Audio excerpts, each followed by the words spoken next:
do not need your computers for this portion of the PD. So if you could close those up. Okay, so Michelle and I are going to be talking to you today about the Quantum Sentinel testing that we'll be doing over the course of the next week. Quantum Sentinel ties in directly with some of the initiatives that Rashawn had mentioned earlier in the orientation. So can I have a volunteer please explain what do these mountains mean to you? How are they used to kind of explain the big initiative and push that we have for this school year? Ms. Duncan. There are 3 mountains because this is Mastery 3.0. Great, Mastery 3.0. And each mountain represents, I guess, a mission that they had each year. And now we're at the highest mountain on the left, on the right, which is the highest mountain, because each year we want to climb, I guess, higher and higher. So this year, this is what our mountain is. Yeah, so this idea that the mountains are getting higher because maybe our journey is getting more difficult, but we'll have like the biggest reward. What is the biggest push that we're focusing on this year? Does anyone remember what like the biggest focus is for this school year as far as the students who will be pushing the hardest? Who are we pushing the hardest this year and focusing our attention on?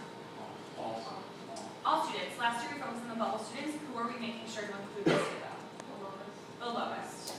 So we have some lovely animations. So today what we're going to be talking about is making sure that as we climb this mountain, we, like Sister Maria, keep calm. So these are the results to refresh our memories. The mountain is meant to show that we have the biggest push as far as Common Core alignment. We have to not only get this number up, but we have to make sure that we are getting the students who are in the below basic and basic category out. Specifically, the students who maybe last year did not receive tutoring or did not receive focused one-on-one attention, this year will be in our RTI programming. A lot of folks that have questions about RTI, we are going to talk more about that later this week. Rashawn has a presentation ready to go. Today, though, what we're going to focus on is making sure that our RTI is effective and know where we're moving every student. So these are 2 students who, if you worked here 2 years ago, you will remember we have Rashawn Robach and Brittany Mitchell. Both of them were below basic when they came in, and both of them left below basic when they graduated from 8th grade. So this idea that we're focusing on every student, especially the below basic students this year, is going to be kind of what is our guide throughout the next 3 days and throughout the RTI programming that we have for the rest of the year. So in order to move every student, we need all hands on deck for the staff, which means that we need every teacher, regardless of your content, to support us in finding out the students' current reading levels and then meeting the students at their level during RTI programming. Like I said, Rashawn will talk more about the RTI programming that you will teach individually later this week. But today we're going to talk about how we're assessing each of the students in 7th and 8th grade to determine what grouping or what cohort they should go into to get the most appropriate intervention. The reason we have all hands on deck is because the next 3 days during orientation, we're going to have teachers on their one of their free periods help support this and test students. And then also after school, we have invited some students to stay, so we ensure that we are able to assess every student over the course of the next 3 days. It's a heavy lift, but with all hands on deck, I think that this can be done. So today's objectives, we are going to identify the essential components of the F&P assessment. And then also we're going to make sure that we practice scoring an F&P assessment so that everyone feels confident enough to test some students tomorrow. Colleen, have you done F&P assessments? No. Okay, is there anyone in this room who has done these before? So we have our sped folks. Great. So if we have Scott joining us later, and Baker's going to jump in when we go into the practice. Use the teachers who have done this as a resource. Use Ms. Hoggy, myself as a resource, because the testing, once you get the swing of it, is pretty easy and streamlined, but it does seem a little intimidating at first, so I just want to put that out there. You are going to receive a lot of information today, but use your colleagues, use the companion sheet that is at your table to really feel confident in what we're doing moving forward. So, our agenda for today. We're going to do an assessment overview and determine where we start. All of the stuff that you need, I put together for you. It's in that crate. So these are going to be the crates that we use to actually test students. Then we're going to practice listening and scoring one child's test for the oral fluency portion, and then we're going to listen and practice scoring a child's test for comprehension. Then we'll talk about putting it all together, and we'll go through the next steps. Okay, so at your table, you should have the session companion. If you follow along with this, it will be helpful for all of the visual learners that we have in the room. I would recommend taking notes on this and carrying this with you when you do your testing. Does everyone have a copy of this?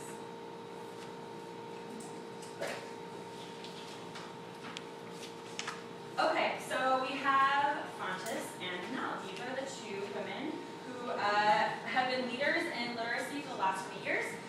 Together they developed this program, and they also developed a library of leveled literature that will meet students on their level, and it has a grade level equivalent.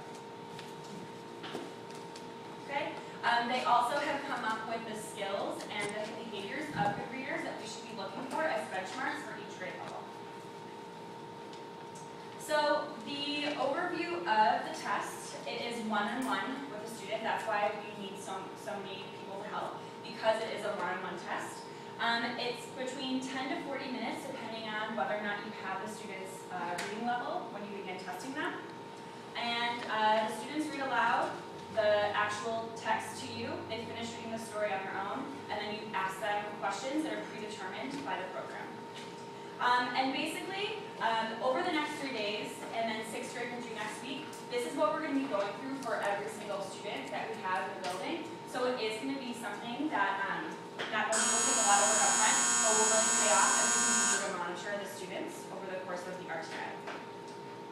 So this is the level of the leveled literacy library and the different benchmarks that they've made, and the grade level equivalents. So in order for our 8th graders to be on grade level, and we saw, according to the first or second slide, that only about 3% of our 8th graders are on level, they have to be reading at a level Z by the end of the school year. A majority of our students in 6th through 8th grade are not reading on level. They're probably floating around this category, and it's going to be really important that we determine their starting level so we can gauge their growth and also monitor where they move throughout the course of the year. So in order to determine which level the student falls on, we give them this test, and we figure out their independent level, which is the highest level they can do without the help of a teacher, and then their instructional level, which means they can get the material with the help of a teacher, but probably might struggle on their own. So this is usually where we teach. This is the level that we teach at, because this is going to be where students can rise to the occasion, learn, and then continue growing. And we set goals and communicate a child's level based on their independence score. So if a child is an independence score of an S, but an instructional level of a T, we don't tell them that. We just tell them that they're a level S, and we monitor that level. So this is a passing score at a glance, and we're going to talk through these components. So this chart will make sense to you, I promise. Just give me the next 5 slides. So at an independent level, this is telling us what a student should be able to do. So if they are reading at a level O, that means that they read the story out loud with 98% accuracy, meaning that they don't make mistakes, they don't repeat words, they don't say the wrong words. They can answer the comprehension questions proficiently, and then their fluency, they read fast enough to qualify. So if they're a level O, they're going to be reading more than 100 words per minute. The reason why we are putting so much emphasis on fluency is because if a student is not able to read fluently, it's harder for them to comprehend, because if they're hearing a disjointed story, they're understanding it as a disjointed story in their head. So